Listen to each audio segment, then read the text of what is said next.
നമസ്കാരം. Concept science സെന്ററിലെ online ക്ലാസ്സിലേക്ക് എല്ലാവർക്കും സ്വാഗതം. ഞാൻ അഖിൽ. ഇന്ന് നമ്മൾ ചർച്ച ചെയ്യുന്നത് 10ാം ക്ലാസ്സിലെ രണ്ടാമത്തെ ചാപ്റ്റർ ആയിട്ടുള്ള gas loss and mall concept എന്ന് പറയുന്ന ചാപ്റ്ററിനെ കുറിച്ചാണ്. അപ്പോൾ നമുക്കറിയാം, വാതകങ്ങൾ നമ്മൾ 8ാം ക്ലാസ്സിൽ കെമിസ്ട്രിയിൽ പഠിച്ചിട്ടുണ്ട്. ഗ്യാസ് എന്താണ്, ഗ്യാസിന്റെ പ്രോപ്പർട്ടീസ് എന്താണ് എന്നൊക്കെ നമ്മൾ വളരെ വ്യക്തമായി ചർച്ച ചെയ്തിട്ടുണ്ട്. ഇനി നമ്മൾ ഈ വർഷം പുതുതായി പഠിക്കാൻ പോകുന്ന മറ്റൊരു ടോപ്പിക്കാണ് മോൾ കൺസെപ്റ്റ് എന്നുള്ളത്. നമ്മൾ ആറ്റം എന്താണെന്ന്, മോളിക്യൂൾ എന്താണെന്ന് നമ്മൾ ചർച്ച ചെയ്തിട്ടുണ്ട്, പഠിച്ചിട്ടുണ്ട്. അപ്പോൾ അതുമായി ബന്ധപ്പെട്ട കുറച്ച് പ്രോബ്ലംസ് വരുന്ന സെക്ഷനാണ് മോൾ കൺസെപ്റ്റ് എന്ന് പറയുന്നത്. അപ്പോൾ നമുക്ക് ഈ ചാപ്റ്ററിൽ ആദ്യമായി പഠിക്കാനുള്ളത് ഗ്യാസിനെ കുറിച്ചാണ്. നമുക്കറിയാം, പദാർത്ഥങ്ങൾക്ക് പ്രധാനമായും മൂന്ന് അവസ്ഥകളാണുള്ളത്: സോളിഡ്, ലിക്വിഡ്, ഗ്യാസ്. അപ്പോൾ അതിൻ്റെ പ്രത്യേകതയെക്കുറിച്ച് നമ്മൾ 8ാം ക്ലാസ്സിൽ പഠിച്ചിട്ടുണ്ട്. അപ്പോൾ അതിൽ നിന്നും ഗ്യാസിനെ കുറിച്ചാണ്, വാതകങ്ങളെ കുറിച്ചാണ് നമുക്ക് ഈ ടോപ്പിക്കിനകത്ത് ആധികാരികമായി ചർച്ച ചെയ്യേണ്ടത്. അപ്പോൾ നമുക്ക് ആദ്യമായി ഇവിടെ ഓർത്തിരിക്കേണ്ട കാര്യം എന്ന് പറയുന്നത് ഈ ഗ്യാസിന്റെ പ്രോപ്പർട്ടീസ് അല്ലെങ്കിൽ ക്യാരക്ടറിസ്റ്റിക്സിനെ കുറിച്ചാണ്. ഗ്യാസിന്റെ പ്രോപ്പർട്ടീസ് അപ്പോൾ നമ്മൾ പഠിച്ചിട്ടുണ്ട്. ഈ ഗ്യാസ് അല്ലെങ്കിൽ വാതക തന്മാത്രയിലെ അല്ലെങ്കിൽ അതിൽ കാണപ്പെടുന്ന ആ കണികകൾ അല്ലെങ്കിൽ പാർട്ടിക്കിൾസ് എന്ന് പറയുന്നത് വളരെ ലൂസ്ലി പാക്ഡ് ആയിരിക്കും. അതായത് ഒരു വാതക തന്മാത്ര പരിഗണിച്ചു കഴിഞ്ഞാൽ അതിൽ കാണപ്പെടുന്ന പാർട്ടിക്കിൾസ് വളരെ ലൂസ് ആയിട്ടായിരിക്കും എന്ത് ചെയ്തിരിക്കുന്നത്, പാക്ക് ചെയ്യുന്നത്. എന്ന് പറഞ്ഞാൽ അതിന്റെ അർത്ഥം എന്ന് പറയുന്നത് ലൂസ്ലി പാക്ഡ് മീൻസ് ഓരോ പാർട്ടിക്കിൾസ് തമ്മിലുള്ള ഡിസ്റ്റൻസ് വളരെ കൂടുതലായിരിക്കും. അതായത് എക്സാമ്പിളായി നമ്മൾ പരിഗണിച്ചു കഴിഞ്ഞാൽ, ഇതൊരു കണ്ടെയ്നർ, ആ കണ്ടെയ്നറിനകത്ത് ഗ്യാസ് മോളിക്യൂൾസ് സ്ഥിതി ചെയ്യും, വാതക തന്മാത്രകൾ. അപ്പോ ഈ വാതക തന്മാത്രകളുടെ ഓരോ പാർട്ടിക്കിൾസും തമ്മിലുള്ള അകലം, ഡിസ്റ്റൻസ് എന്ന് പറയുന്നത് വളരെ കൂടുതലായിരിക്കും. Distance between the particles are very high. Okay, അപ്പോൾ നമ്മൾ ആദ്യം പറഞ്ഞു ഈ പാർട്ടിക്കിൾസ് എല്ലാം ലൂസ്ലി പാക്ഡ് ആണ് എന്ന് പറഞ്ഞാൽ അവിടെ അവരുടെ പാർട്ടിക്കിൾസ് വളരെ അകന്നാണ് സ്ഥിതി ചെയ്യുന്നത്. അതുകൊണ്ട് തന്നെ ഓരോ പാർട്ടിക്കിൾസ് തമ്മിലുള്ള ഡിസ്റ്റൻസും വളരെ കൂടുതലായിരിക്കും. ഇങ്ങനെ ഡിസ്റ്റൻസ് കൂടുതലായതുകൊണ്ട് തന്നെ, ഓരോ പാർട്ടിക്കിൾസ് തമ്മിലുള്ള ഡിസ്റ്റൻസ് കൂടുതലായതുകൊണ്ട് തന്നെ ആ ഓരോ പാർട്ടിക്കിൾസും തമ്മിലുള്ള അട്രാക്റ്റീവ് ഫോഴ്സും കുറവായിരിക്കും. അതായത് പാർട്ടിക്കിൾസ് തമ്മിൽ അകലം കൂടുതലായതുകൊണ്ട് ഓരോ പാർട്ടിക്കിൾസും തമ്മിലുള്ള അല്ലെങ്കിൽ ഓരോ കണികകളും തമ്മിലുള്ള അട്രാക്റ്റീവ് ഫോഴ്സ് അല്ലെങ്കിൽ അവരുടെ ഫോഴ്സ് ഓഫ് അട്രാക്ഷൻ എന്ന് പറയുന്നത് എപ്പോഴും കുറവായിരിക്കും. അകലം കൂടുന്തോറും ആ ഫോഴ്സ് ഓഫ് അട്രാക്ഷൻ എപ്പോഴും എന്ത് ചെയ്യും, കുറഞ്ഞുകൊണ്ടിരിക്കും. അങ്ങനെ ഫോഴ്സ് ഓഫ് അട്രാക്ഷൻ കുറവായതുകൊണ്ട് തന്നെ അപ്പോൾ പാർട്ടിക്കിൾസ് അകലത്തിൽ സ്ഥിതി ചെയ്യുന്നത് കൊണ്ട് ഈ പാർട്ടിക്കിൾസിന് വളരെ ഫ്രീ ആയി ഇതിനകത്ത് മൂവ് ചെയ്യാൻ പറ്റും. ഈ ഓരോ പാർട്ടിക്കിൾസിനും അതിന് ഇഷ്ടപ്പെട്ട സ്ഥലങ്ങളിലേക്ക് വളരെ ഫ്രീ ആയിട്ട് എന്ത് ചെയ്യാൻ കഴിയും, മൂവ് ചെയ്യാനായിട്ട് കഴിയും. അപ്പോൾ ഗ്യാസിന് വളരെ പ്രധാനപ്പെട്ട പ്രോപ്പർട്ടിയാണ് ഈ പാർട്ടിക്കിൾസിന്റെ മൂവിങ് കപ്പാസിറ്റി ഹൈ ആണ്.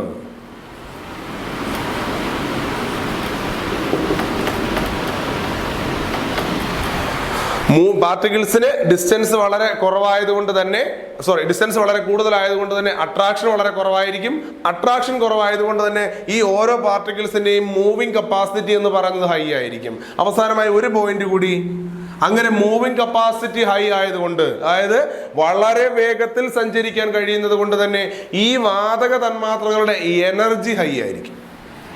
അപ്പോൾ ഇത്രയുമാണ് വാതക തന്മാത്രകളുടെ പ്രധാനപ്പെട്ട പ്രത്യേകതകൾ എന്ന് പറയുന്നത്. ഒന്നെന്ന് പറയുന്നത് ഈ പാർട്ടിക്കിൾസ് വളരെ ലൂസ്ലി പാക്ഡ് ആയിരിക്കും. എന്ന് പറഞ്ഞാൽ വളരെ അകലത്തിലായിരിക്കും. അതായത് പാർട്ടിക്കിൾസിന്റെ ഡിസ്റ്റൻസ് വളരെ കൂടുതലായിരിക്കും. അങ്ങനെ ഡിസ്റ്റൻസ് കൂടുതലായതുകൊണ്ട് തന്നെ ഈ പാർട്ടിക്കിൾസ് തമ്മിലുള്ള അട്രാക്ഷൻ വളരെ കുറവായിരിക്കും. വളരെ അട്രാക്റ്റീവ് ഫോഴ്സ് വളരെ കുറവായിരിക്കും. അങ്ങനെ അട്രാക്റ്റീവ് ഫോഴ്സ് കുറവായതുകൊണ്ട് തന്നെ ഈ പാർട്ടിക്കിൾസിന്റെ മൂവിങ് കപ്പാസിറ്റി, അതായത് സഞ്ചരിക്കാനുള്ള കഴിവ് അല്ലെങ്കിൽ അതിനെ ഉള്ള എബിലിറ്റി വളരെ കൂടുതലായിരിക്കും. അങ്ങനെ മൂവിങ് കപ്പാസിറ്റി കൂടുതലായതുകൊണ്ട് തന്നെ ഈ പാർട്ടിക്കിൾസിന്റെ എനർജി, അതായത് ഗ്യാസ് മോളിക്യൂൾസിന്റെ എനർജി എന്ന് പറയുന്നത് നമ്മൾ സോളിഡിനെയും ലിക്വിഡിനെയും കമ്പയർ ചെയ്ത് കഴിഞ്ഞാൽ വളരെ കൂടുതലായിരിക്കും. ഇത്രയുമാണ് ഗ്യാസ് അല്ലെങ്കിൽ വാതക തന്മാത്രകളുടെ സവിശേഷതകൾ എന്ന് പറയുന്നത്. നമുക്കിനി പഠിക്കേണ്ടത് ഈ ഗ്യാസുമായി ബന്ധപ്പെട്ട നിയമങ്ങളാണ്. ഈ വാതക തന്മാത്രകളുമായി ബന്ധപ്പെട്ട പ്രധാനപ്പെട്ട നിയമങ്ങളാണ് നമുക്ക് പഠിക്കേണ്ടത്. അപ്പോൾ ആ നിയമത്തിൽ നമ്മൾ പ്രധാനമായും 3 കാര്യങ്ങളെയാണ് പ്രതിപാദിക്കുന്നത്. 3 ക്വാണ്ടിറ്റീസ് തമ്മിലുള്ള റിലേഷൻ ആണ് നമ്മുടെ ലോസ് എന്ന് പറയുന്നത്. ഏതൊക്കെയാണ് 3 ക്വാണ്ടിറ്റീസ് എന്ന് ചോദിച്ചു കഴിഞ്ഞാൽ, ഒന്നെന്ന് പറയുന്നത് വോളിയം, 2 പ്രഷർ, 3 ടെമ്പറേച്ചർ. ഒരു വാതക തന്മാത്രയിൽ ഈ പറയപ്പെടുന്ന 3 ക്വാണ്ടിറ്റീസ് വോളിയം, പ്രഷർ, ടെമ്പറേച്ചർ എന്നീ 3 ക്വാണ്ടിറ്റീസ് തമ്മിലുള്ള ഒരു റിലേഷനാണ് വാതക തന്മാത്രയുമായി ബന്ധപ്പെട്ട നിയമങ്ങൾ എന്ന് പറയുന്നത്.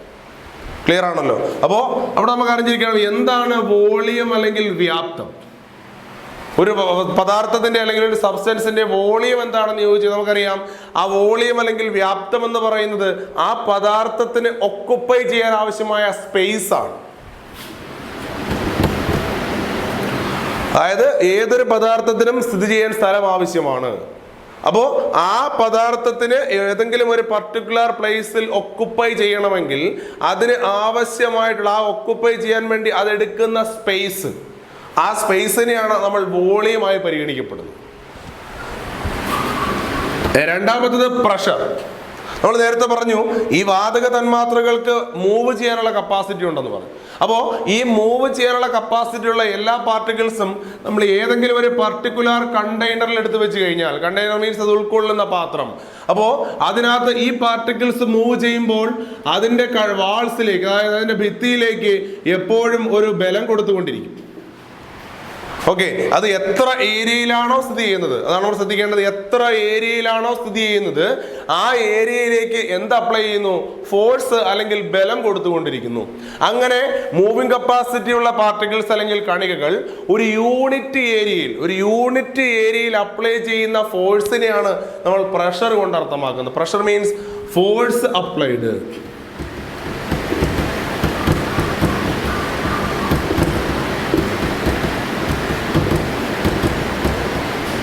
അതായത് ഒരു യൂണിറ്റ് ഏരിയയിലേക്ക് പാർട്ടിക്കിൾസ് അപ്ലൈ ചെയ്യുന്ന ഫോഴ്സിനെയാണ് നമ്മൾ എന്തെന്നറിയപ്പെടുന്നത്? പ്രഷർ എന്നറിയപ്പെടുന്നത്. ഇനി മൂന്നാമത്തെ ടേം ടെമ്പറേച്ചർ. അപ്പൊ നമുക്കറിയാം ഈ പാർട്ടിക്കിൾസ്, മൂവിങ് കപ്പാസിറ്റി ഉള്ള പാർട്ടിക്കിൾസ് പരസ്പരം മൂവ് ചെയ്യണം. അതായത് ഒരു വസ്തുവിന് ഏതെങ്കിലും ഒരു പർട്ടിക്കുലർ പോയിന്റിൽ നിന്നും അടുത്ത പോയിന്റിലേക്ക് സഞ്ചരിക്കണമെങ്കിൽ ആ പാർട്ടിക്കിൾസിന് ഉറപ്പായും ഒരു നിശ്ചിത എനർജി ഉണ്ടായിരിക്കണം. ഒരു നിശ്ചിത എനർജി ഉണ്ടെങ്കിൽ മാത്രമേ ഏതൊരു പാർട്ടിക്കിൾസിനും ചലിക്കാനായിട്ട് സാധിക്കുകയുള്ളൂ. അങ്ങനെ ചലനത്തിലൂടെ കിട്ടുന്ന എനർജിയെ നമ്മൾ കൈനറ്റിക് എനർജി എന്ന് പറയും. അങ്ങനെ ഏതെങ്കിലും ഒരു പർട്ടിക്കുലർ പാർട്ടിക്കിൾ അല്ലെങ്കിൽ പർട്ടിക്കുലർ ഗ്യാസോ ലിക്വിഡോ ആവാം, അങ്ങനെയുള്ള ഏതെങ്കിലും ഒരു മോളിക്യൂൾസിന്റെ, അതിൽ കാണപ്പെടുന്ന പാർട്ടിക്കിൾസിന്റെ ആവറേജ് കൈനറ്റിക് എനർജി,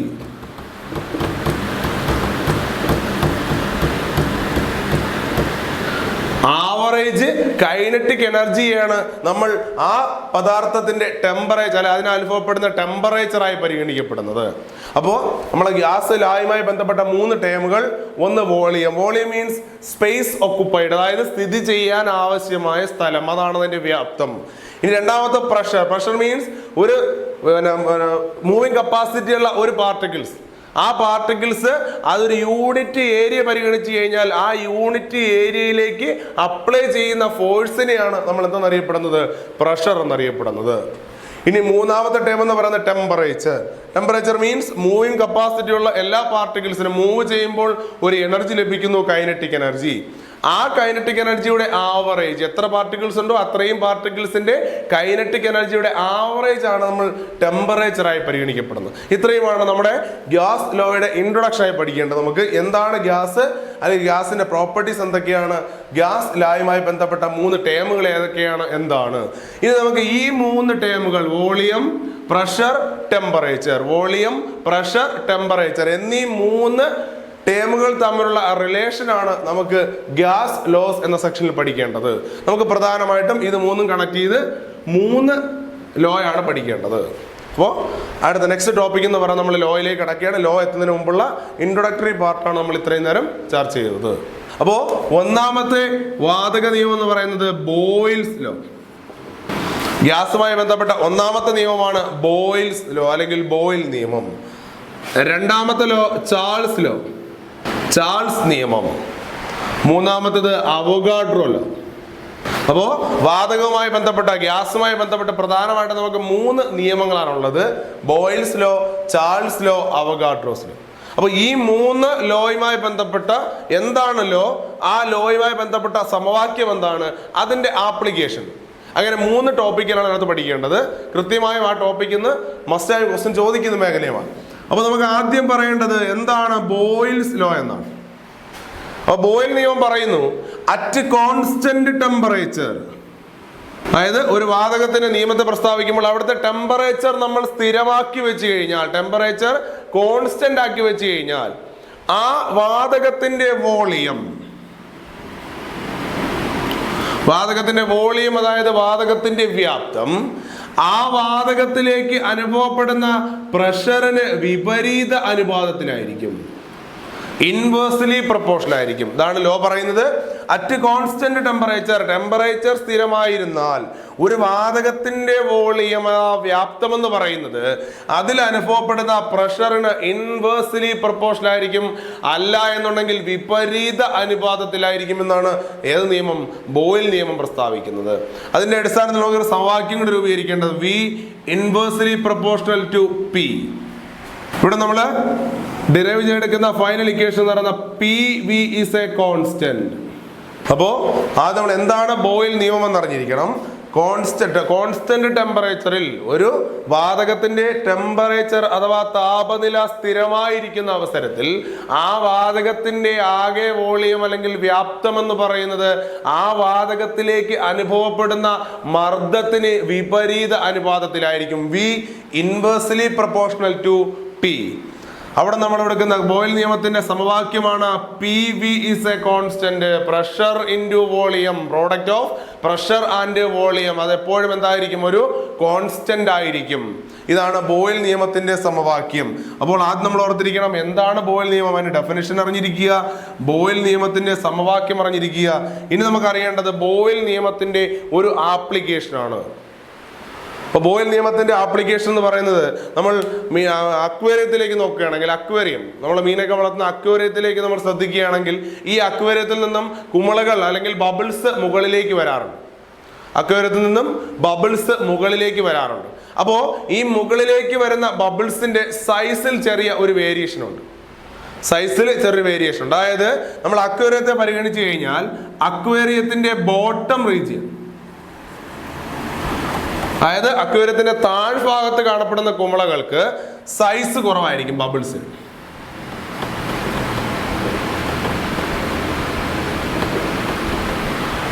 അക്വേറിയത്തിന്റെ താഴ്ഭാഗത്ത് കാണപ്പെടുന്ന താഴ്ഭാഗത്തെ കുമിളകൾക്ക് സൈസ് വളരെ കുറവും, എന്നാൽ അതിന്റെ ടോപ്പ് റീജിയനിലേക്ക് എത്തുമ്പോൾ, അക്വേറിയത്തിന്റെ ടോപ്പ് റീജിയനിലേക്ക് എത്തുമ്പോൾ ഈ ബബിൾസിന്റെ സൈസ് ഇൻക്രീസ് ചെയ്യുകയും ചെയ്യും.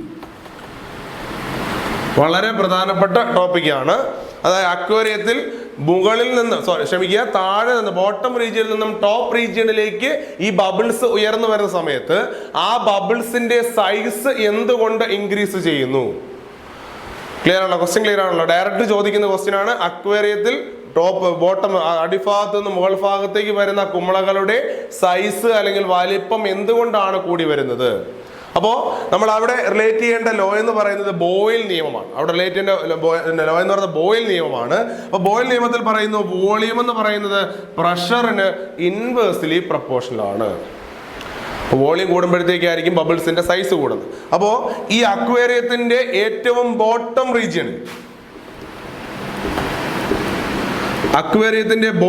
റീജിയനിൽ പ്രഷർ എന്ന് പറയുന്നത് വളരെ ഹൈ ആയിരിക്കും. അക്വേറിയത്തിന്റെ ബോട്ടം റീജിയനിൽ പ്രഷർ വളരെ ഹൈ ആണ്. അതുകൊണ്ട് തന്നെ അവിടുത്തെ വോളിയം കുറവായിരിക്കും. പ്രഷർ കൂടുതലായതുകൊണ്ട് നമ്മൾ പഠിച്ചിട്ടുണ്ട് പ്രഷറും വോളിയം ഇൻവേഴ്സ്ലി പ്രൊപ്പോർഷണൽ ആണ്.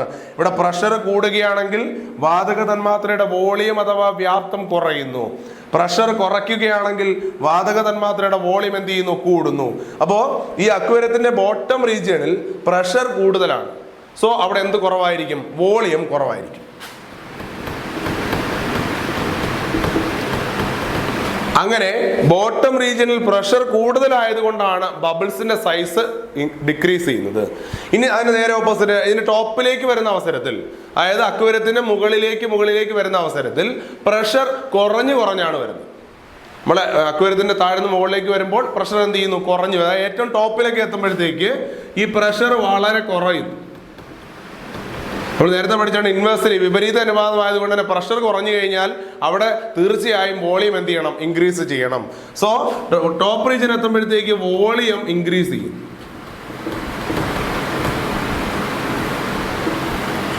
ടോപ്പ് റീജിയനിലേക്ക് എത്തുമ്പോൾ ആ ഗ്യാസ് വാതക തന്മാത്രയുടെ വോളിയം എന്ത് ചെയ്യുന്നു? ഇൻക്രീസ് ചെയ്യുന്നു. അപ്പോൾ ക്ലിയർ ആയിട്ട് ഓർത്തിരിക്കുക, അക്വേറിയത്തിന്റെ താഴ്ഭാഗത്ത് നിന്നും മുകളിലേക്ക് വരുന്ന കുമിളകളുടെ വലിപ്പം, ബബിൾസിന്റെ സൈസ് എപ്പോഴും എന്ത് ചെയ്യുന്നു? ഇൻക്രീസ് ചെയ്യുന്നു. അതിന്റെ റീസൺ ആയി നമ്മൾ പഠിക്കുക, അക്വേറിയത്തിന്റെ ഏറ്റവും ബോട്ടം റീജിയൻ അല്ലെങ്കിൽ താഴ്ഭാഗത്ത് പ്രഷർ കൂടുതലായതിനാൽ അവിടെ വോളിയം കുറവായിരിക്കും. അതുകൊണ്ട് തന്നെ ബബിൾസിന്റെ സൈസും എന്തായിരിക്കും? കുറവായിരിക്കും. ഇനി അക്വേറിയത്തിന്റെ താഴ്ഭാഗത്ത് നിന്ന് മുകളിലേക്ക് വരുന്തോറും പ്രഷർ കുറഞ്ഞാണ് വരുന്നത്. സോ പ്രഷർ കുറയുന്നതിനനുസരിച്ച് ആ വാതക തന്മാത്രയുടെ വോളിയം എന്ത് ചെയ്യുന്നു? ഇൻക്രീസ് ചെയ്യുന്നു. അതുകൊണ്ടാണ് താഴ്ന്ന് മുകളിലേക്ക് കുമിള വരുന്ന സമയത്ത് അതിന്റെ സൈസ് ഇൻക്രീസ് ചെയ്ത് വരുന്നത്. ഇത്രയുമാണ് നമുക്ക് ബോയിൽ നിയമത്തിൽ പഠിക്കേണ്ടത്. എന്താണ് ബോയിൽ നിയമം? ബോയിൽ നിയമത്തിന്റെ സമവാക്യം എന്താണ്? ബോയിൽ നിയമത്തിന്റെ ആപ്ലിക്കേഷൻ എന്താണ്? ഇത്രയുമാണ് നമുക്ക് പ്രധാനമായിട്ട് ഇതിനകത്ത് ചർച്ച ചെയ്യേണ്ടത്. ഇനി നമ്മുടെ രണ്ടാമത്തെ നിയമമാണ് ചാൾസ് നിയമം അല്ലെങ്കിൽ ചാൾസ് ലോ. ഇവിടെ നമ്മൾ ഈ നിയമം, ഒന്നാമത്തെ നിയമം പ്രസ്താവിക്കാൻ വേണ്ടി ടെമ്പറേച്ചറിനെ കോൺസ്റ്റന്റ് ആക്കി. ഇനി നമുക്ക് രണ്ടാമത്തെ നിയമത്തിൽ നമ്മൾ കോൺസ്റ്റന്റ് ആക്കി അല്ലെങ്കിൽ കോൺസ്റ്റന്റ് ആക്കി വെക്കുന്ന കമ്പോണന്റ് എന്ന് പറയുന്നത് പ്രഷറാണ്.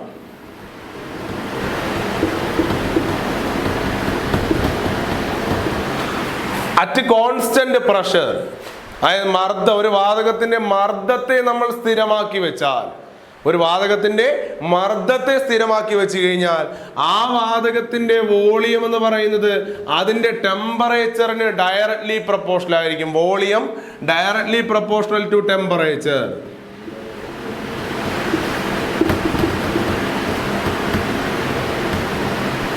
Volume directly proportional to temperature. Temperature കൂടിയാൽ വോളിയം കൂടും, ടെമ്പറേച്ചർ കുറഞ്ഞാൽ വോളിയം കുറയും. അപ്പോൾ ചാൾസ് ലോ പറയുന്നു, അറ്റ് കോൺസ്റ്റന്റ് പ്രഷർ, അതായത് ഒരു വാതകത്തിന്റെ അനുഭവപ്പെടുന്ന മർദ്ദം സ്ഥിരമാക്കിയാൽ ആ വാതകത്തിന്റെ വോളിയം അഥവാ വ്യാപ്തം എന്ന് പറയുന്നത് അതിന്റെ ടെമ്പറേച്ചറിന് ഡയറക്ട്ലി പ്രൊപ്പോർഷണൽ ആയിരിക്കും, താപനിലയ്ക്ക് നേർ അനുപാതത്തിലായിരിക്കും. ഈ നിയമമാണ് ചാൾസ് നിയമം എന്നറിയപ്പെടുന്നത്.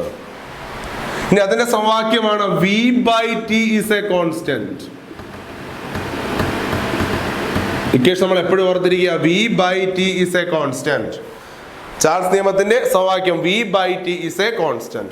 ഇനി ഇതിന്റെ ആപ്ലിക്കേഷൻ എന്ന് പറയുന്നത്, നമ്മള് ഒരു ഊതി വീർപ്പിച്ച ബലൂൺ, ഇൻഫ്ലേറ്റഡ് ബലൂൺ, ഒരു ഊതി വീർപ്പിച്ച ബലൂൺ, അതിനെ നമ്മൾ വെയിലത്ത് വെക്കുകയാണെങ്കിൽ, ഊതി വീർപ്പിച്ച കണ്ടീഷൻ ഓർക്കുക, ഊതി വീർപ്പിച്ച ബലൂൺ നമ്മൾ വെയിലത്ത് വെക്കുകയാണെങ്കിൽ അതിന് എന്ത് സംഭവിക്കാം? നോർമലി നമ്മൾ ചിന്തിക്കാവുന്നുള്ളൂ, ഊതി വീർപ്പിച്ച ബലൂൺ മീൻസ് ബലൂൺ എന്ത് ചെയ്യാണ്? വീർത്തിരിക്കുകയാണ്. വീർത്തിരിക്കുക മീൻസ് അതിന്റെ വോളിയമാണ്. അതിനകത്ത് പാർട്ടിക്കിൾസ് ഉണ്ട്, ആ പാർട്ടിക്കിൾസ് സ്ഥിതി ചെയ്യാൻ ഒരുപാട് സ്ഥലം ആവശ്യമാണ്, നമ്മൾ പഠിച്ചിട്ടുണ്ട്. അപ്പോൾ ഊതി വീർപ്പിച്ച ബലൂൺ എന്ന് പറയുമ്പോൾ അതിന്റെ വോളിയം, അതിനകത്ത് പാർട്ടിക്കിൾസ് ഒക്കുപ്പൈ ചെയ്തിട്ടുണ്ട്. ആ ഒക്കുപ്പൈ ചെയ്തുകൊണ്ട് തന്നെ വോളിയം കൂടുതലായിരിക്കും. സോ ഈ ഊതി വീർപ്പിച്ച ബലൂണിനെയാണ് നമ്മൾ എങ്ങോട്ട് വെക്കുന്നത്? വെയിലത്തേക്ക് വെക്കുന്നത്. സോ വെയിലത്ത് വെക്കുക മീൻസ് അവിടെ നമ്മൾ ടെമ്പറേച്ചർ കൂടുകയാണ്. എന്ത് കൂടുന്നു? ടെമ്പറേച്ചർ കൂടുകയാണ്. അങ്ങനെ ടെമ്പറേച്ചർ കൂടുകയാണെങ്കിൽ നമ്മൾ ചാൾസ് നിയമപ്രകാരം, ടെമ്പറേച്ചർ കൂടിക്കഴിഞ്ഞാൽ നമ്മളെ ചാൾസ് നിയമപ്രകാരം അവിടെ വോളിയം ഇൻക്രീസ് ചെയ്യും. ക്ലിയർ ആണല്ലോ? ടെമ്പറേച്ചർ കൂടിയാൽ ചാൾസ് നിയമപ്രകാരം വോളിയം ഇൻക്രീസ് ചെയ്യണം. അങ്ങനെ വോളിയം ഇൻക്രീസ് ചെയ്യുമ്പോൾ നോർമലി അതിന് സ്ഥിതി ചെയ്യാൻ ആവശ്യം, അല്ലെങ്കിൽ ഒക്കുപ്പൈ ചെയ്യാൻ പറ്റുന്ന മാക്സിമം സ്പേസ് കഴിഞ്ഞാൽ സ്വാഭാവികമായിട്ട് ആ ബലൂൺ എന്ത് ചെയ്യും? പൊട്ടിപ്പോകും. അപ്പോൾ ശ്രദ്ധിക്കുക, ചാൾസ് നിയമത്തിന്റെ ആപ്ലിക്കേഷൻ, നല്ല ഊതി വീർപ്പ് ഇൻഫ്ലേറ്റഡ് ബലൂൺസിനെ നമ്മൾ വെയിലത്ത് വെക്കുകയാണെങ്കിൽ അത് പൊട്ടിപ്പോകുന്നു. റീസൺ ഇതാണ്, ഇൻഫ്ലേറ്റഡ് ബലൂൺ മീൻസ് അത് ഊതി വീർപ്പിച്ചിരിക്കുക, വോളിയം ഉള്ള ബലൂണാണ്. അപ്പോൾ അതിനെ നമ്മൾ വെയിലത്തേക്ക് വെക്കുക എന്ന് പറഞ്ഞാൽ അതിന്റെ ടെമ്പറേച്ചർ നമ്മൾ കൂട്ടുകയാണ്. അങ്ങനെ ടെമ്പറേച്ചർ കൂട്ടുമ്പോൾ ചാൾസ് നിയമപ്രകാരം വോളിയം ഇൻക്രീസ് ചെയ്യുന്നത് കൊണ്ട് ഒരു പർട്ടിക്കുലർ ലിമിറ്റ് കഴിയുമ്പോൾ ഈ ബലൂൺ എന്ത് ചെയ്യുന്നു? പൊട്ടിപ്പോകും. അപ്പോൾ ചാൾസ് നിയമത്തിന്റെ ആപ്ലിക്കേഷൻ ഓർത്തിരിക്കുക. അപ്പോൾ ഓരോ നിയമത്തിനും ആപ്ലിക്കേഷൻസ് ഉണ്ട്, കൃത്യമായിട്ട് ഓർത്തിരിക്കുക. ഇനി നമ്മുടെ മൂന്നാമത്തെ നിയമമാണ് അവഗാഡ്രോസ് ലോ, അവഗാഡ്രോ നിയമം. അപ്പോൾ ഒന്നാമത്തെ നമ്മൾ ടെമ്പറേച്ചർ കോൺസ്റ്റന്റ് ആക്കി, രണ്ടാമത്തിൽ പ്രഷർ കോൺസ്റ്റന്റ് ആക്കി. ഇനി അവഗാഡ്രോ ലോ പ്രസ്താവിക്കുന്നത് ഈ രണ്ട് ക്വാണ്ടിറ്റീസിനെയും എന്ത് ചെയ്യുന്നു? കോൺസ്റ്റന്റ് ആക്കി വെക്കുന്നു. At constant temperature and pressure,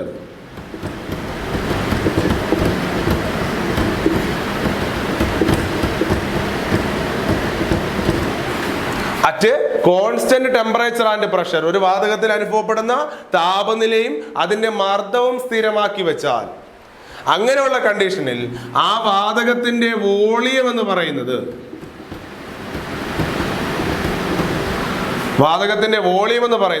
ആ വാതകത്തിൽ കാണപ്പെടുന്ന നമ്പർ ഓഫ് പാർട്ടിക്കിൾസിന് ഡയറക്ട്ലി പ്രൊപ്പോർഷണൽ ആയിരിക്കും.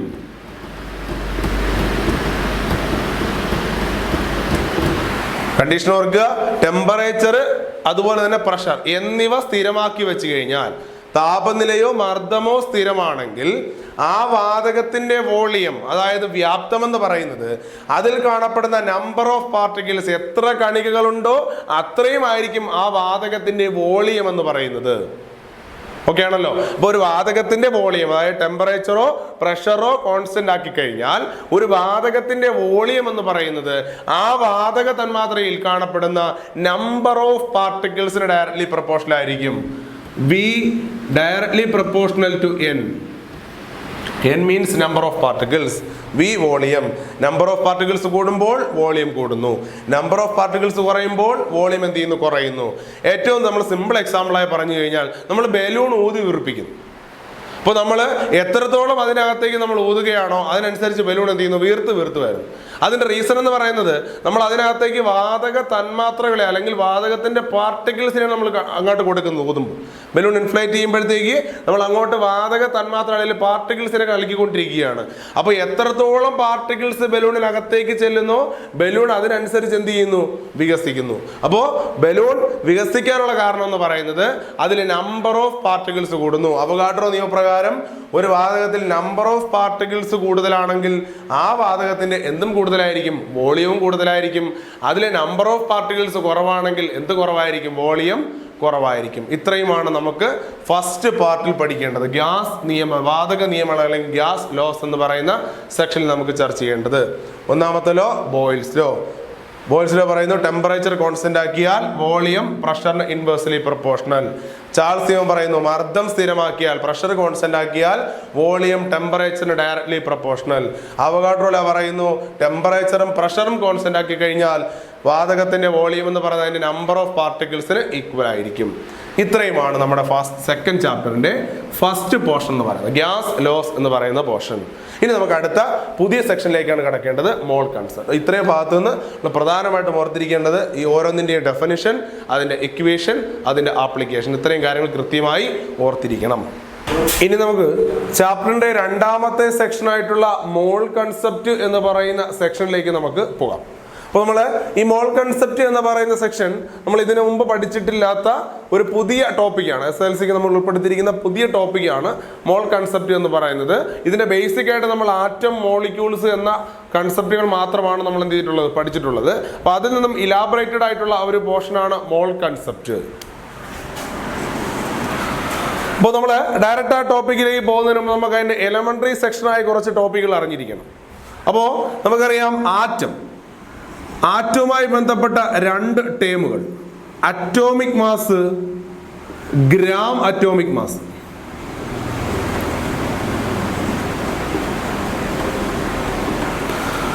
അപ്പോൾ ആദ്യം പറഞ്ഞിരിക്കുന്ന ടോപ്പിക്കാണ് atomic mass, gram atomic mass. പേര് തന്നെ ഉണ്ട്, അറ്റോമിക് മാസ് എന്ന് പറഞ്ഞു കഴിഞ്ഞാൽ മാസ് ഓഫ് ആൻ ആറ്റം.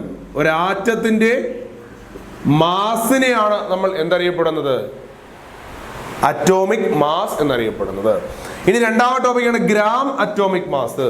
അതിലും പേര് സൂചിപ്പിക്കുന്നത് പോലെ തന്നെ നമ്മൾ അറ്റോമിക് മാസിനോടൊപ്പം എന്ത് കൂടി ചേർക്കുന്നു? അതിന്റെ യൂണിറ്റ്, അതായത് ഗ്രാം കൂടി ചേർത്ത് പ്രസ്താവിക്കുകയാണെങ്കിൽ അതിനെയാണ് നമ്മൾ ഗ്രാം അറ്റോമിക് മാസ് എന്നറിയപ്പെടുന്നത്. അപ്പൊ നോർമലി നമ്മളൊരു ആറ്റത്തിന്റെ മാസ് പറയുകയാണെങ്കിൽ അതിന്റെ അറ്റോമിക് മാസായി പരിഗണിക്കാം.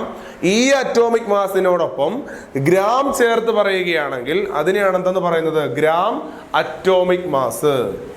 Atomic mass expressed in gram.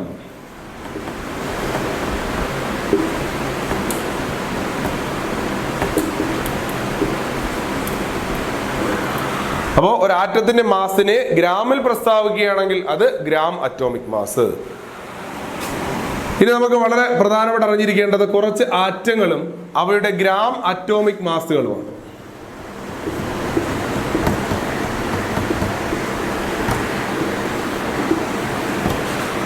അപ്പോൾ ഗ്രാം അറ്റോമിക് മാസിന്റെ ഷോർട്ട് ഫോം ആണ് GAM, gram atomic mass. Hydrogen hydrogen എന്ന് പറയുന്ന ആറ്റത്തിന്റെ gram atomic mass 1 gram. Carbon 12 gram. Nitrogen 14 gram. Oxygen 16 gram. Calcium 40 gram. Sodium 23 gram. Potassium 39 gram.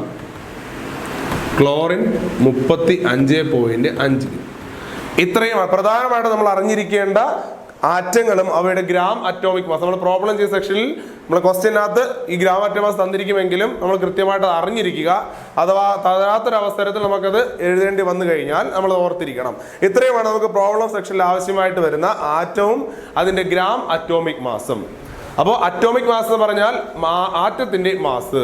Gram atomic mass പറഞ്ഞാൽ ആറ്റത്തിന്റെ മാസിനെ നമ്മൾ ഗ്രാമിൽ express ചെയ്യുകയാണെങ്കിൽ അതിനെ ഗ്രാം അറ്റോമിക് മാസ് അറിയപ്പെടുന്നു. ഇനി ആ കുറച്ച് ആറ്റങ്ങൾ നമുക്ക് പ്രോബ്ലം സെക്ഷനിലേക്ക് വരുന്ന കുറച്ച് ആറ്റങ്ങളും അവയുടെ ഗ്രാം അറ്റോമിക് മാസുമാണ് നമ്മളോട് എന്ത് ചെയ്തത് പഠിച്ചത്. രണ്ടാമതായി നമ്മൾ അറിഞ്ഞിരിക്കേണ്ട കാര്യം എന്ന് പറയുന്നത് മോളിക്കുലാർ മാസ്. അതോടൊപ്പം തന്നെ ചേർന്ന് വരുന്ന ടോപ്പിക്കാണ് gram molecular mass.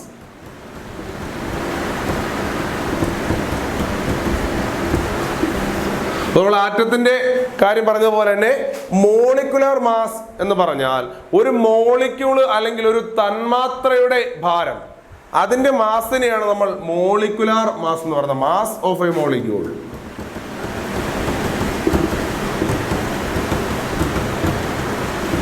Mass of A molecule. അപ്പോൾ ഒരു മോളിക്യൂളിന്റെ മാസ് അല്ലെങ്കിൽ അതിന്റെ ഭാരത്തെ നമുക്ക് എന്തെന്നറിയപ്പെടാം? മോളിക്കുലാർ മാസ് എന്നറിയപ്പെടുന്നു. ഇനി രണ്ടാമത്തെ ടോപ്പിക് എന്ന് പറയുന്നത് ഗ്രാം മോളിക്കുലാർ മാസ്. നമ്മൾ ഒരു മോളിക്യൂളിന്റെ മാസിനോടൊപ്പം എന്ത് ചേർക്കുന്നു? ഗ്രാം. അതിന്റെ യൂണിറ്റിൽ ചേർത്ത് എക്സ്പ്രസ് ചെയ്യുകയാണെങ്കിൽ അതിനെ നമുക്ക് ഗ്രാം മോളിക്കുലാർ മാസ് എന്നറിയപ്പെടുന്നു. അപ്പോൾ ചാപ്റ്ററിന്റെ ഈ ടോപ്പിക്കിന്റെ എലമെന്ററി പോർഷൻ അറിഞ്ഞിരിക്കേണ്ട കാര്യമാണ് atomic mass, gram atomic mass, molecular mass, gram molecular mass. ഇനി നമുക്ക് അറിഞ്ഞിരിക്കേണ്ടത്, അപ്പോൾ നമ്മൾ ആറ്റത്തിന്റെ മാസുകൾ നമ്മൾ ചർച്ച ചെയ്തു. ഈ ആറ്റത്തിന്റെ മാസുകൾ ഉപയോഗിച്ചുകൊണ്ട് എങ്ങനെയാണ് ഒരു തന്മാത്രയുടെ അല്ലെങ്കിൽ ഒരു മോളിക്യൂളിന്റെ മാസ് നമ്മൾ കണക്കാക്കുന്നത്, അതാണ് നമ്മൾ അടുത്ത ടോപ്പിക്കിലേക്ക് ചർച്ച ചെയ്യാനായിട്ട് പോകുന്നത്. അപ്പോൾ നമ്മുടെ നെക്സ്റ്റ് സെക്ഷനിലേക്ക് നമുക്ക് പോകാം. ഒരു മോളിക്യൂളിന്റെ മാസ് എങ്ങനെയാണ് കണക്കാക്കുന്നത്, അല്ലെങ്കിൽ ഒരു മോളിക്യൂളിന്റെ ഗ്രാം മോളിക്കുലാർ മാസ് എങ്ങനെ നമുക്ക് കണ്ടുപിടിക്കാം? Molecular mass.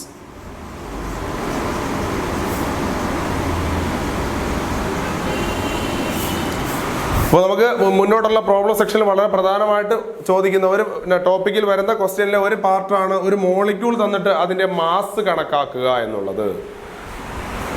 അപ്പോൾ നമുക്ക് ആദ്യം CO2 എന്ന് പറയുന്ന മോളിക്യൂളിന്റെ മാസ് നമുക്ക് കണക്കാക്കാം. CO2 നമുക്കറിയാം, ഒരു മോളിക്യൂൾ ഉണ്ടാകുന്നത് ആറ്റങ്ങൾ കൂടിച്ചേരുമ്പോഴാണ്. രണ്ടോ അതിലധികമോ ആറ്റങ്ങൾ കൂടിച്ചേരുമ്പോഴാണ് അതൊരു മോളിക്യൂൾ ആയിട്ട് മാറുന്നത്.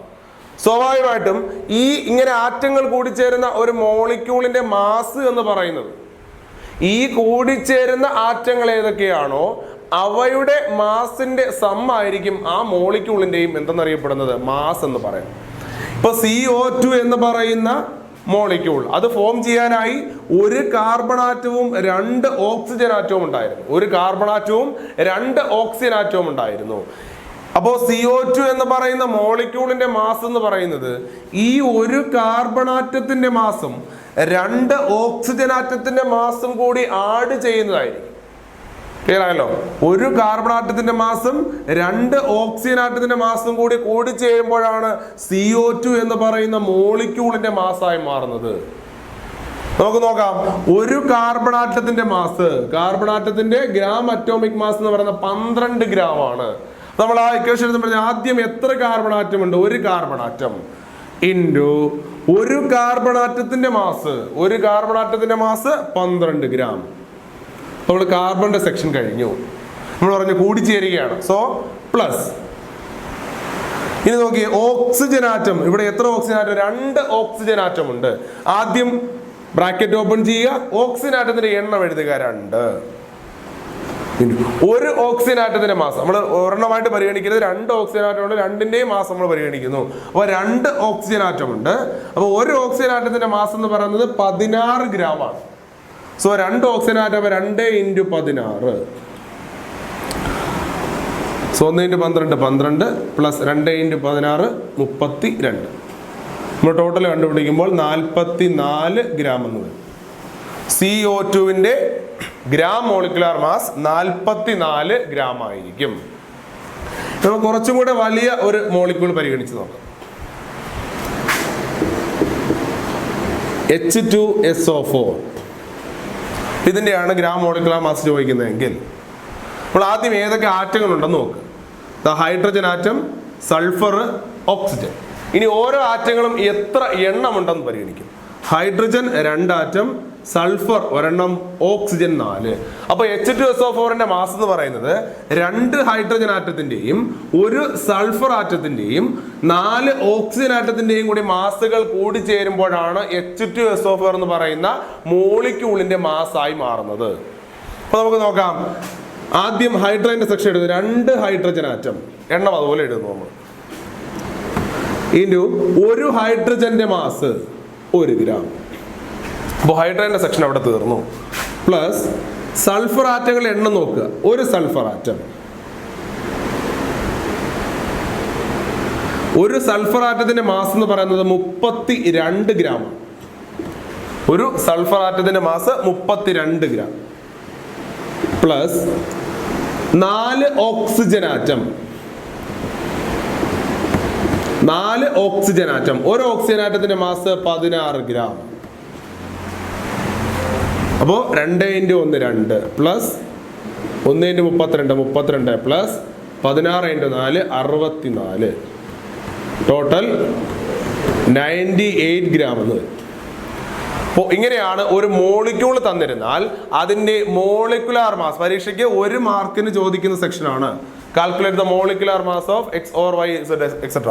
അപ്പോൾ ഏതെങ്കിലും ആവാം, CO2 H2 അങ്ങനെ ഏത് മോളിക്യൂൾ തന്നിരുന്നാലും നമ്മൾ അതിന്റെ മാസ് കാൽക്കുലേറ്റ് ചെയ്യണം. അപ്പോൾ മാസ് കാൽക്കുലേറ്റ് ചെയ്യാൻ നമ്മൾ ആദ്യം നോക്കേണ്ടത് ഏതൊക്കെ ആറ്റങ്ങൾ ഉണ്ടെന്ന് നോക്കുക, ആറ്റങ്ങളുടെ എണ്ണം പരിഗണിക്കുക, ആ എണ്ണത്തെ ഒരാറ്റത്തിന്റെ മാസ് കൊണ്ട് ഗുണിച്ചതിന് ശേഷം അത് ആഡ് ചെയ്യുക. അപ്പോൾ ഈ മെത്തേഡിലൂടെ നമുക്ക് ഈ മെത്തേഡ് നമ്മൾ പഠിച്ചു കഴിഞ്ഞാൽ നമുക്ക് 1 മാർക്ക് മോൾ കൺസെപ്റ്റിൽ നിന്നുള്ള 1 മാർക്ക് നമുക്ക് ഉറപ്പിക്കാം. ഏതെങ്കിലും ഒരു പർട്ടിക്കുലർ മോളിക്യൂളിന്റെ മാസ് കണക്കാക്കുക എന്ന ടോപ്പിക് ആയിരിക്കും നമുക്ക് അവിടെ തരുന്നത്. ഇത്രയുമായപ്പോൾ നമ്മളെ മോൾ കൺസെപ്റ്റിലേക്ക് ആവശ്യമായിട്ടുള്ള എലമെന്ററി പോർഷൻ നമ്മൾ കംപ്ലീറ്റ് ചെയ്തു. ആറ്റത്തിന്റെ മാസ് ഗ്രാം അറ്റോമിക് മാസ്, മോളിക്യൂളിന്റെ മാസ് മോളിക്കുലാർ മാസ്, അതിന് ഗ്രാമിൽ എക്സ്പ്രസ് ചെയ്താൽ ഗ്രാം മോളിക്കുലാർ മാസ്, ആ ഗ്രാം മോളിക്കുലാർ മാസ് എങ്ങനെ കണ്ടുപിടിക്കാം, ഇത്രയുമായപ്പോൾ മോൾ കൺസെപ്റ്റിലേക്കുള്ള ബേസിക് ആയിട്ടുള്ള കാര്യങ്ങൾ നമ്മൾ ചർച്ച ചെയ്ത് കഴിഞ്ഞു. ഇനി നമുക്ക് ആ മോൾ കൺസെപ്റ്റ് എന്താണ് എന്നതിനെ കുറിച്ച് ചർച്ച ചെയ്യുമ്പോൾ ഈ ചാപ്റ്ററിന്റെ റിവിഷൻ ക്ലാസ് അവസാനിക്കും. മോൾ കൺസെപ്റ്റ്. അപ്പോൾ നമുക്കിവിടെ ആദ്യം അറിയേണ്ടത് എന്താണ് 1 മോൾ. വാട്ട് ഈസ് 1 മോൾ? എക്സാമിന് 1 മാർക്കിന് ചോദിച്ചിട്ടുള്ള ക്വസ്റ്റ്യൻ ആണ്, ഫൈനൽ എക്സാമിന് ചോദിച്ചിട്ടുള്ള ക്വസ്റ്റ്യൻ ആണ്. വാട്ട് ഈസ് 1 മോൾ? അപ്പോൾ ഈ 1 മോൾ എന്ന് പറയുന്നത്, അല്ലെങ്കിൽ മോൾ എന്ന് പറയുന്നത് ഒരു പർട്ടിക്കുലർ ടേമാണ്.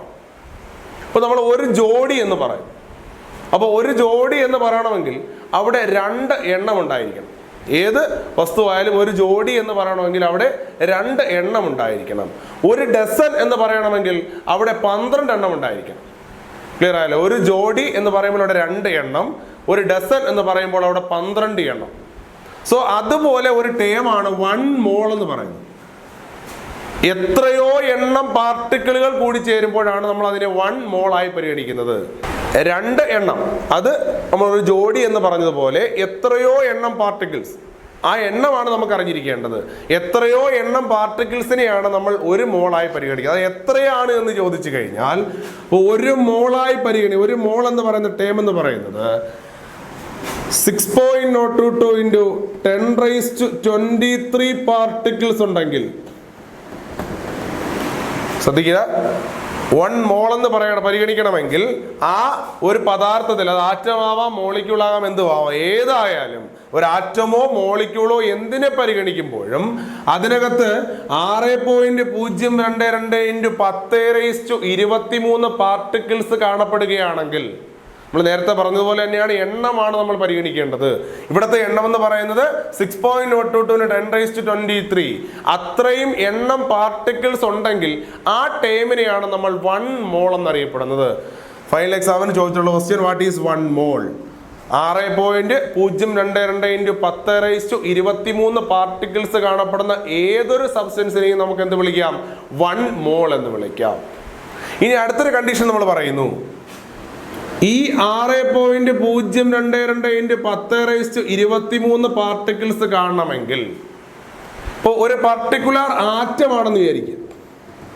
നമ്മൾ ഈ പറഞ്ഞ പോലെ hydrogen, carbon, oxygen, calcium, sodium, magnesium, ഏത് ആറ്റവും ആയിക്കൊള്ളട്ടെ, ആ ആറ്റത്തിൽ 6.022 × 10⁻23 പാർട്ടിക്കിൾസ് അല്ലെങ്കിൽ 1 മോൾ പാർട്ടിക്കിൾസ് കാണണമെങ്കിൽ ആ ആറ്റം അതിന്റെ ഗ്രാം അറ്റോമിക് മാസ് അളവിൽ ഉണ്ടായിരിക്കണം.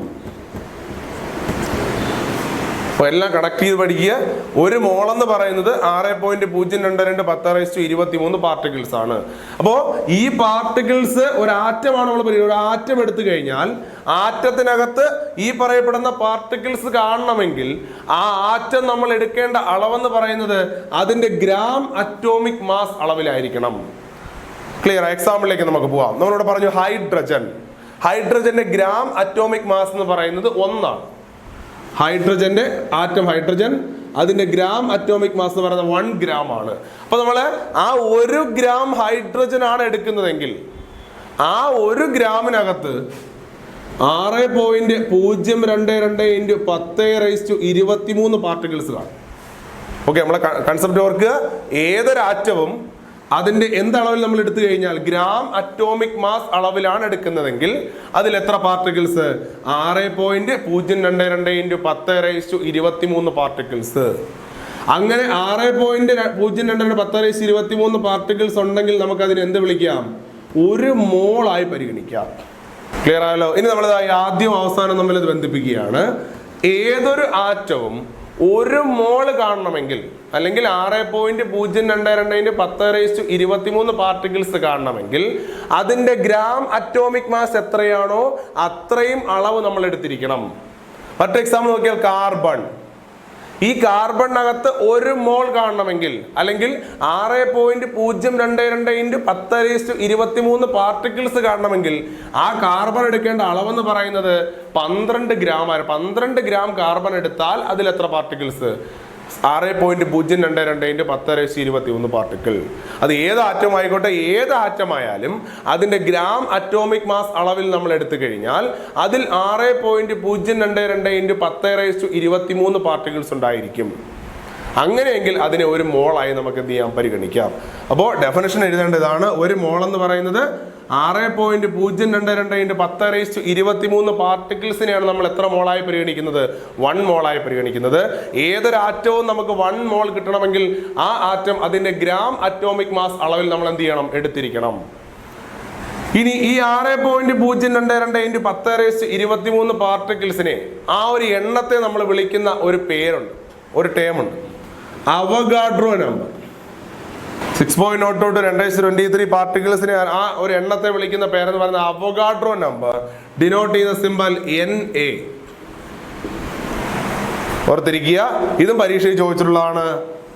What is Avogadro number? എന്താണ് Avogadro number? Avogadro number means 6.022 × 10⁻23 particles. അപ്പോൾ ഇനി നമ്മളൊരു മോളിക്യൂൾ ആണ് പരിഗണിക്കുന്നതെങ്കിൽ, നമ്മൾ ആറ്റം ആണെങ്കിൽ പറഞ്ഞു അതിന്റെ ഗ്രാം അറ്റോമിക് മാസ് അളവിൽ എടുത്താൽ 1 മോള് കാണും. 6.022 × 10⁻23 പാർട്ടിക്കിൾസും കാണും. അതുപോലെ തന്നെയാണ് ഒരു മോളിക്യൂൾ നമ്മൾ പരിഗണിച്ചാൽ, ഒരു മോളിക്യൂളിനകത്ത് 1 മോൾ കാണപ്പെടണമെങ്കിൽ അല്ലെങ്കിൽ 6.022 × 10⁻23 പാർട്ടിക്കിൾസ് കാണണമെങ്കിൽ ആ മോളിക്യൂളിനെ നമ്മൾ അതിന്റെ ഗ്രാം മോളിക്കുലാർ മാസ് അളവിലെടുക്കുന്നു. ഗ്രാം മോളിക്കുലാർ മാസ് അളവിലെടുക്കുന്നു. നമ്മൾ നേരത്തെ കണ്ടുപിടിച്ച പോലെ തന്നെ CO2 എന്ന് പറയുന്ന ഒരു മോളിക്യൂൾ. ഓക്കെ, CO2 എന്ന് പറയുന്ന ഒരു മോളിക്യൂൾ, അതിന്റെ മാസ് നമ്മൾ നേരത്തെ കാൽക്കുലേറ്റ് ചെയ്യാണ് 44 ഗ്രാം ആണ്. അപ്പോൾ നമ്മളെ കൺസെപ്റ്റ് ഇതാണ്. ഏതൊരു മോളിക്യൂളും അതിന്റെ ഗ്രാം മോളിക്കുലാർ മാസ് അളവിലെടുത്താൽ അതിനകത്ത് 6.022 × 10⁻23 പാർട്ടിക്കിൾസ് കാണപ്പെടും, അഥവാ 1 മോൾ കാണപ്പെടും. അപ്പോൾ നമ്മൾ എടുത്ത മോളിക്യൂൾ എന്ന് പറയുന്നത് കാർബൺ ഡൈ ഓക്സൈഡ് CO2. ഇതാ molecule carbon dye oxide.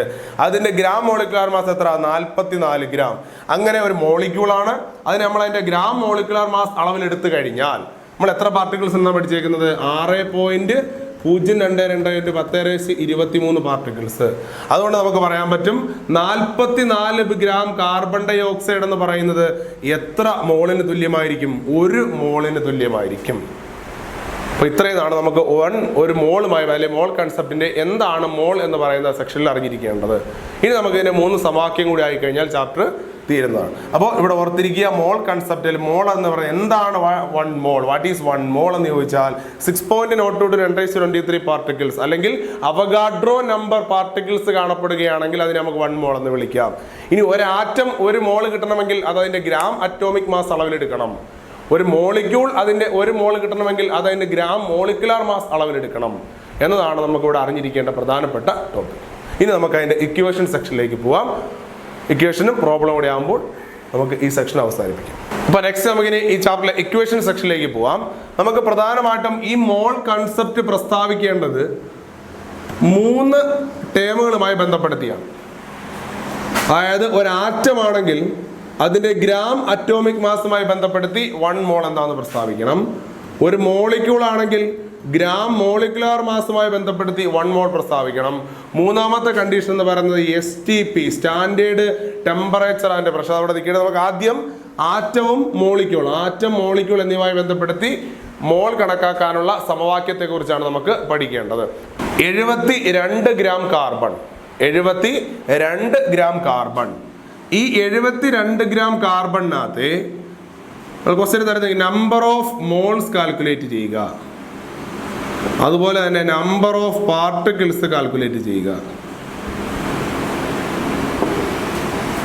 Okay ആണല്ലോ. അപ്പോൾ തന്നിരിക്കുന്നത് 72 ഗ്രാം കാർബൺ, അതിനകത്ത് നമുക്ക് നമ്പർ ഓഫ് മോൾസ്, എത്ര മോൾസ് 72 ഗ്രാം കാർബണിൽ എത്ര മോളുകൾ കാണപ്പെടുന്നു, എത്ര പാർട്ടിക്കിൾസ് കാണപ്പെടുന്നു എന്നതാണ് നമുക്ക് ഒരു ആറ്റവുമായി ബന്ധപ്പെടുത്തി ചോദിക്കുന്ന ക്വസ്റ്റ്യൻ എന്ന് പറയുന്നത്. അപ്പോൾ നമുക്ക് ആദ്യം ഇത് രണ്ടും കണ്ടുപിടിക്കണം. നമുക്ക് 2 ഇക്വേഷൻസ് വേണം. ഓക്കെ ആണല്ലോ. അപ്പോൾ നമുക്കറിയാം തന്നിരിക്കുന്ന ആറ്റം ഏതാണ് നോക്കുക, കാർബൺ ആറ്റമാണ്. നമ്മൾ പഠിച്ചിട്ടുണ്ട് കാർബൺ ആറ്റം ഏതൊരു ആറ്റത്തിലും 1 മോള് കാണണമെങ്കിൽ അത് നമ്മൾ എടുക്കേണ്ടത് അതിന്റെ ഗ്രാം അറ്റോമിക് മാസ് അളവിലായിരിക്കും. അപ്പൊ ഈ കാർബണിനകത്ത് 1 മോൾ കാണണമെങ്കിൽ എത്ര ഗ്രാം കാർബൺ ഉണ്ടായിരിക്കണം? 12 ഗ്രാം കാർബൺ ഉണ്ടായിരിക്കണം. 12 ഗ്രാം കാർബൺ ഉണ്ടെങ്കിൽ അതിൽ എത്ര മോൾ കാണൂ? 1 മോൾ കാണപ്പെടുത്തും. അപ്പൊ നമുക്ക് തന്നിരിക്കുന്ന എത്ര ഗ്രാമാണ്? 72 ഗ്രാം കാർബൺ. ഓക്കെ ആണല്ലോ, 72 ഗ്രാം കാർബൺ. അപ്പോ 12 ഗ്രാം കാർബണിൽ 1 മോള് കാണപ്പെടും. നമുക്ക് സംശയമില്ല, 12 ഗ്രാം കാർബണിൽ 1 മോള് കാണപ്പെടും. അങ്ങനെയെങ്കിൽ നമുക്ക് 72 ഗ്രാം കാർബൺ ആണെങ്കിൽ അതിനകത്ത് എത്ര മോള് കാണപ്പെടുമെന്നാണ് നമ്മുടെ ചോദ്യം. അപ്പോൾ ഇവിടെ നമുക്ക് നമ്പർ ഓഫ് മോൾസ് കാൽക്കുലേറ്റ് ചെയ്യാനുള്ള ഒരു ഇക്വേഷൻ ഡിറൈവ് ചെയ്യണം. നമുക്കറിയാം 12 ഗ്രാം ആണെങ്കിൽ 1 മോള്, അങ്ങനെയെങ്കിൽ 72 ഗ്രാമിൽ എത്ര? അതായത് ഏതെങ്കിലും ഒരു പർട്ടിക്കുലാർ എമൗണ്ട് തന്നിരുന്നാൽ, ഏതെങ്കിലും ഒരു ആറ്റത്തിന്റെ പർട്ടിക്കുലാർ ഗ്രാമിലുള്ള നമ്പർ ഓഫ് മോൾസ് കണ്ടുപിടിക്കാൻ തന്നിരുന്നാൽ നമ്മൾ ചെയ്യേണ്ടത് ഇത്ര മാത്രമാണ്. ആ തന്നിരിക്കുന്ന മാസ് എത്രയാണെന്ന് നോക്കുക. ക്വസ്റ്റ്യനിൽ തന്നിരിക്കുന്ന മാസ്, അതായത് ഗിവൺ മാസ്.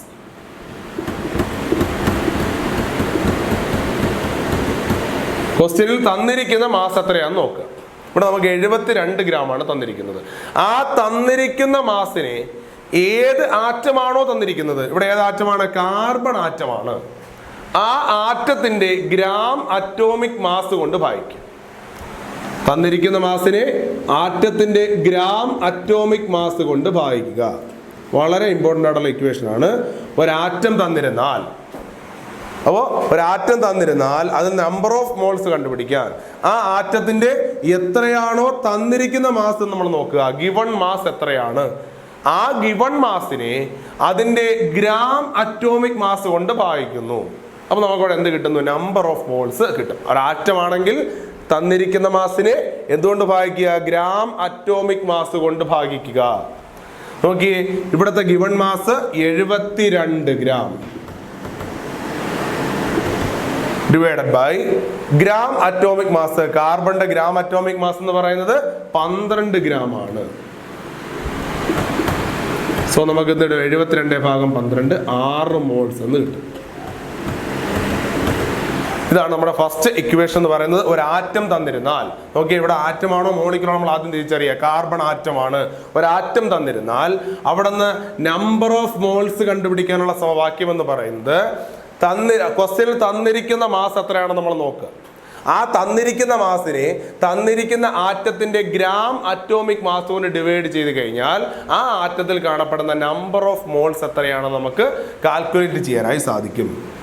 തീർന്നു. നമുക്ക് രണ്ടാമത് ഒരു സെക്ഷൻ കൂടിയുണ്ട്, number of particles.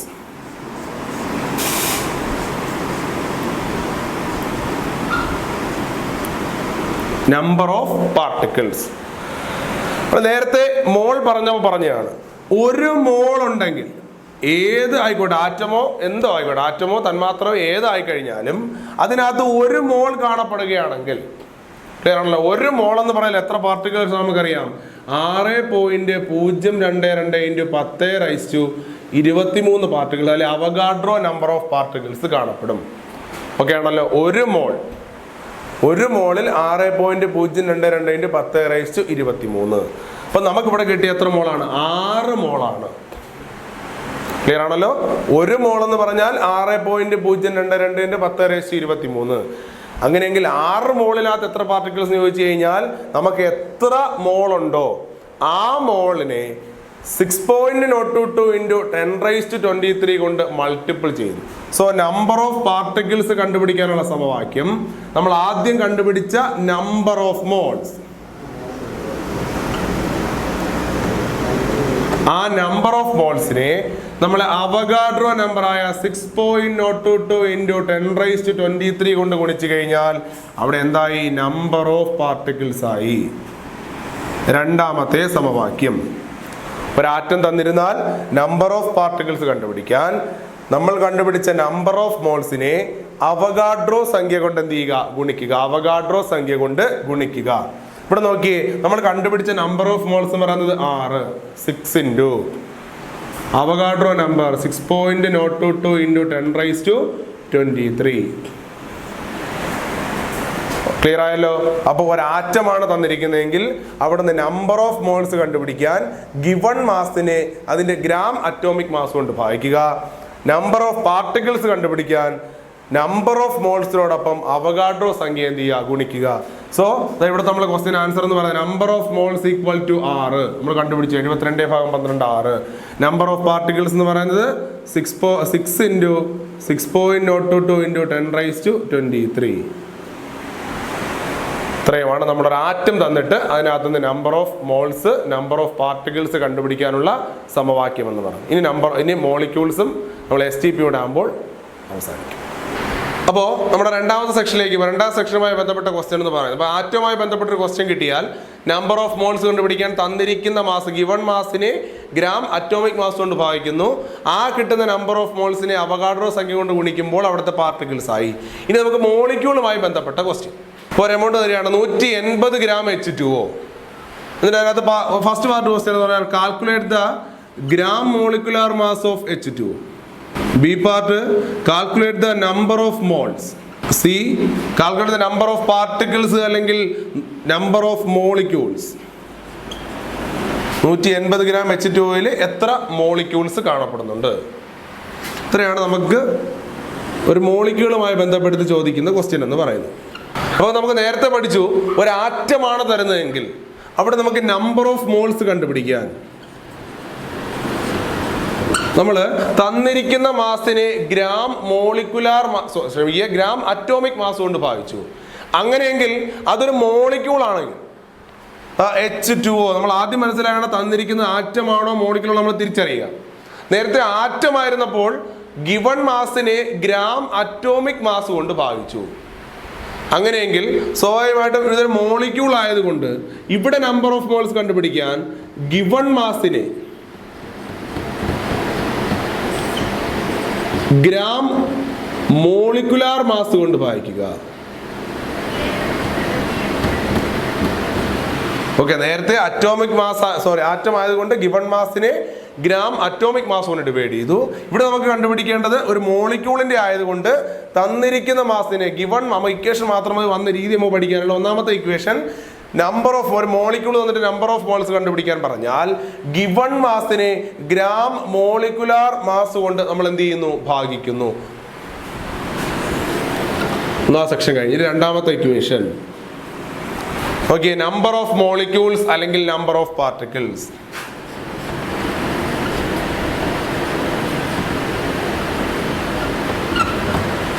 Number of molecules അല്ലെങ്കിൽ നമ്പർ ഓഫ് പാർട്ടിക്കിൾസ് കണ്ടുപിടിക്കാൻ ചോദിച്ചു കഴിഞ്ഞാൽ നേരത്തെ പോലെയാണ് ഇക്വേഷൻ. നമുക്ക് മാറ്റമൊന്നുമില്ല. നമ്മൾ ആദ്യത്തെ സ്റ്റെപ്പിൽ നമ്മൾ എന്ത് കണ്ടുപിടിച്ചു?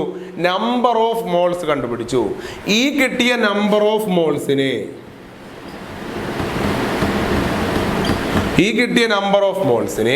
നമ്മൾ എന്ത് ചെയ്യും? നേരത്തെ പോലെ തന്നെ അവഗാഡ്രോ സംഖ്യ, അതായത് 6.022 × 10⁻23 കൊണ്ട് എന്ത് ചെയ്യുന്നു? മൾട്ടിപ്ലൈ ചെയ്യുന്നു.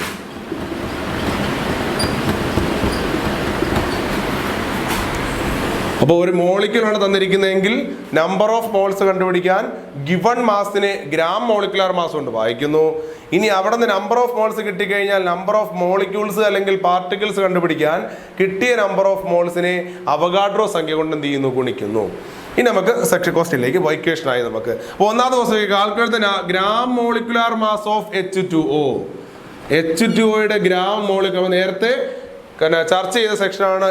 ഒരു മോളിക്യൂൾ തന്നിരുന്നാൽ എങ്ങനെയാണ് അതിന്റെ മാസ് കണ്ടുപിടിക്കുന്നത്.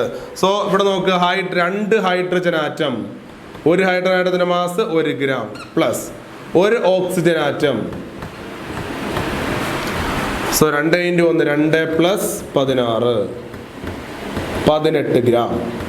അപ്പോൾ ഒന്നാം സെക്ഷൻ കഴിഞ്ഞു. Gram molecular mass of H2O കണ്ടുപിടിച്ചു 18 ഗ്രാം. ഇനി നമുക്ക് രണ്ടാമത് കണ്ടുപിടിക്കേണ്ട ക്വസ്റ്റ്യൻ എന്ന് പറയുന്നത് calculate the number of moles.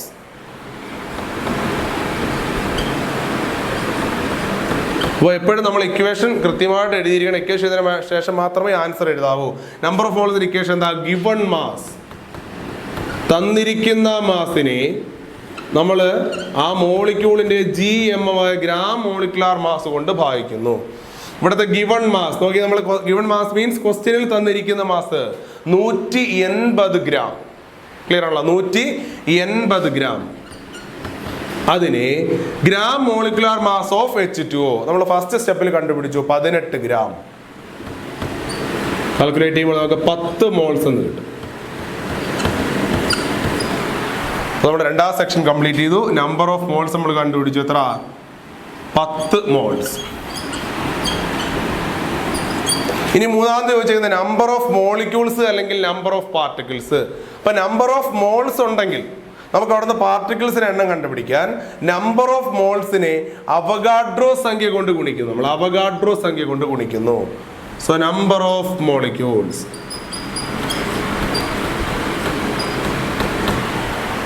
ഇവിടുത്തെ നമ്പർ ഓഫ് മോളിക്യൂൾസ് കൊണ്ട് അർത്ഥമാക്കുന്നത് 180 ഗ്രാം H2Oയിലെ എത്ര മോളിക്യൂളുകൾ കാണപ്പെടുന്നു. സോ ഇക്വേഷൻ എന്ന് പറയുന്നത് number of moles into Na means Avogadro സംഖ്യ. ഇവിടുത്തെ നമ്പർ ഓഫ് മോൾസ് എത്ര? നേരത്തെ കണ്ടുപിടിച്ച 10 മോൾ. 10 ഇൻറ്റു അവഗാഡ്രോ സംഖ്യ 6.022 × 10⁻23. സോ മൂന്നാമത്തെ ക്വസ്റ്റ്യൻ ആൻസർ നമ്മൾ കണ്ടുപിടിച്ച നമ്പർ ഓഫ് മോളിക്യൂൾസ് 10 ഇൻറ്റു 6.022 × 10⁻23. അപ്പോൾ നമുക്കൊരു മോളിക്യൂളുമായി ബന്ധപ്പെടുത്തിയാണ് പ്രോബ്ലം ചോദിക്കുന്നതെങ്കിൽ ഇങ്ങനെ ആയിരിക്കും. ഇത്രയും സെക്ഷനാണ് നമ്മൾ അറിഞ്ഞിരിക്കേണ്ടത്. ഒരു മോളിക്യൂളിന്റെ ഗ്രാം മോളിക്കുലർ മാസ് കണ്ടുപിടിക്കുക, അതിന് നമ്പർ ഓഫ് മോൾസ് കാൽക്കുലേറ്റ് ചെയ്യുക, അവിടുന്ന് നമ്പർ ഓഫ് മോളിക്യൂൾസ് അല്ലെങ്കിൽ പാർട്ടിക്കിൾസ് കാൽക്കുലേറ്റ് ചെയ്യുക. ഇത്രയുമാണ് മോളിക്കുലാർ മാസ് അല്ലെങ്കിൽ മോൾ കൺസെപ്റ്റിന്റെ മോളിക്യൂൾസുമായി ബന്ധപ്പെട്ട പ്രോബ്ലം സെക്ഷനിൽ വരുന്നത്. ഇനി നമുക്ക് ചർച്ച ചെയ്യേണ്ട ഒരു സെക്ഷൻ കൂടി മാത്രമാണ് STP. ഇതിൽ നിന്ന് കുറച്ച് ഡിഫറൻ്റ് ആയിട്ടുള്ള ടോപ്പിക്കാണ് STP. അപ്പോൾ നമ്മളെ ലാസ്റ്റ് സെക്ഷൻ എന്ന് പറയുന്നത് STP.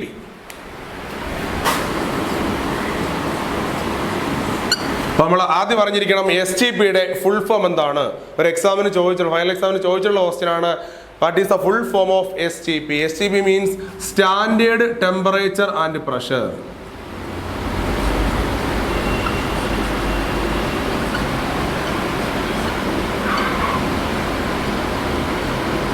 Standard temperature and pressure. Standard temperature and പ്രഷറിനെ നമ്മൾ എന്തെന്നറിയപ്പെടുന്നത്? STP എന്നറിയപ്പെടുന്നത്. ഇനി സ്റ്റാൻഡേർഡ് ടെമ്പറേച്ചർ എത്രയാണെന്ന് ചോദിച്ചു കഴിഞ്ഞാൽ 273 കെൽവിൻ. 273 കെൽവിൻ. ഇനി പ്രഷർ എത്രയാണെന്ന് ചോദിച്ചു കഴിഞ്ഞാൽ 1 അറ്റ്മോസ്ഫിയറിക് പ്രഷർ 1 atm. ഓക്കെ ആണല്ലോ. അപ്പോ 273 കെൽവിൻ 1 atm പ്രഷർ. ഇത്രയാണ് നമ്മൾ STP കൊണ്ട് അർത്ഥമാക്കുന്നത്. ക്ലിയർ ആയല്ലോ?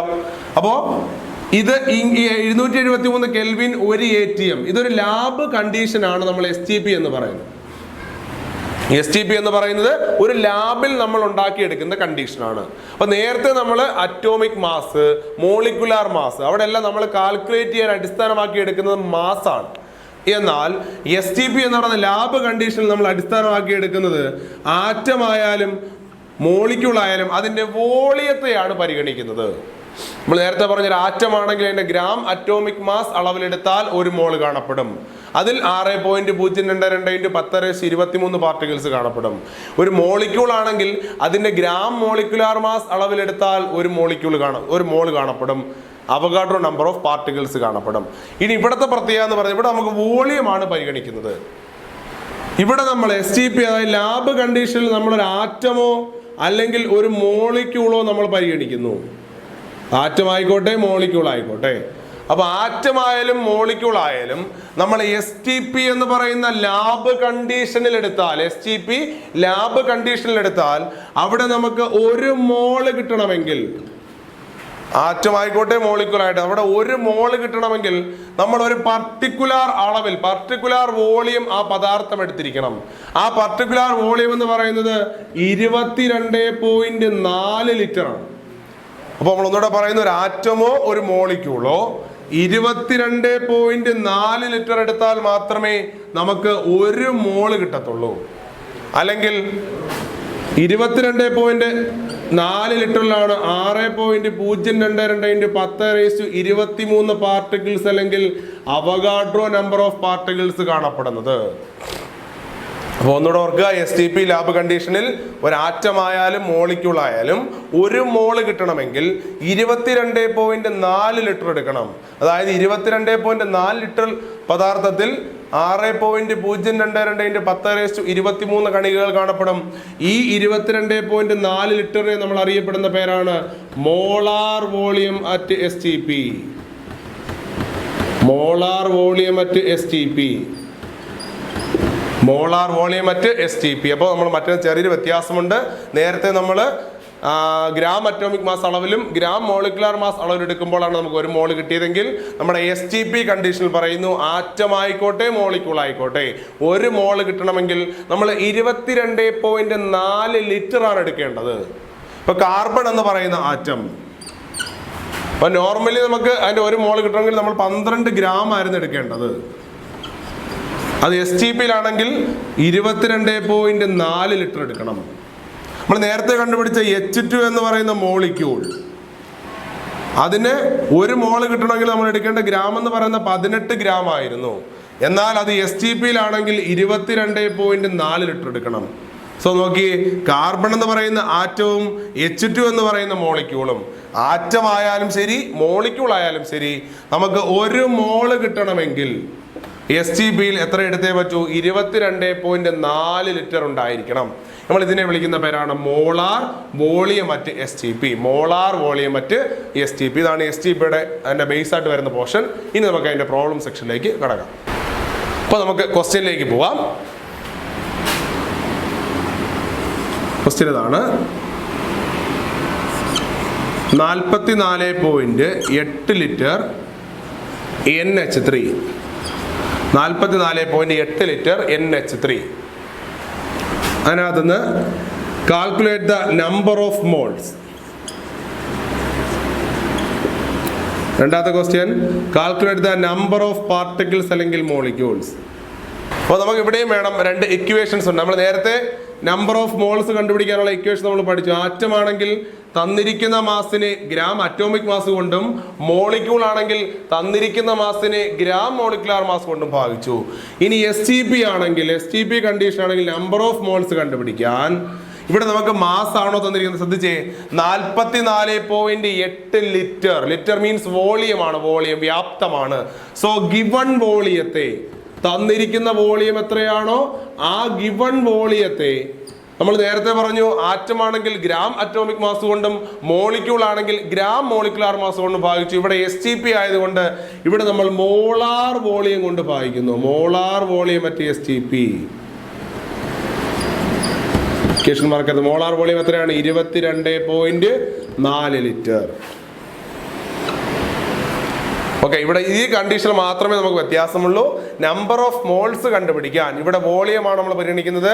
ക്വസ്റ്റ്യനിൽ തന്നിരിക്കുന്ന വോളിയം, ഗിവൺ വോളിയത്തെ ആ തന്നിരിക്കുന്നതിന്റെ STPയിലെ മോളാർ വോളിയം കൊണ്ട് നമ്മൾ എന്ത് ചെയ്യുന്നു? ഭാഗിക്കുന്നു. രണ്ടാമത്തെ എന്താ? Number of molecules. നമ്മൾ നേരത്തെ പറഞ്ഞു തന്നെയാണ്, അതിനകത്ത് ഇക്വേഷനിൽ മാറ്റമില്ല. നമ്പർ ഓഫ് മോളിക്യൂൾസ് കാൽക്കുലേറ്റ് ചെയ്യാൻ എന്താണ് നമ്മൾ നേരത്തെ കണ്ടുപിടിച്ച നമ്പർ ഓഫ് മോൾസിനെ